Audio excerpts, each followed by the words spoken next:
अस्सलाम वालेकुम nursery class. आज हम करें उर्दू का काम सरगर्मी।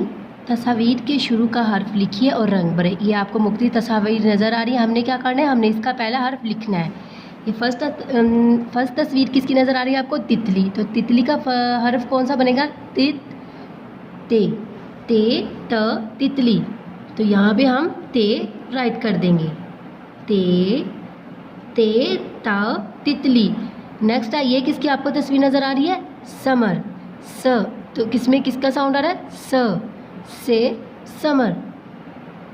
यहाँ पे हम से राइट कर देंगे, से स समर।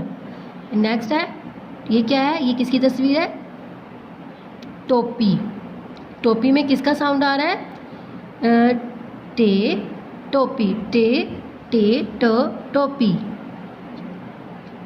टे। यहाँ पे हम टे राइट कर देंगे, टे ट टोपी। ओके नर्सरी क्लास, ये था आज का आपका उर्दू का काम। पेज नंबर आपका 20, इसको आपने ऐसे ही सॉल्व करना है और इसमें आपने कलर भी करने हैं। ओके, अल्लाह हाफिज़।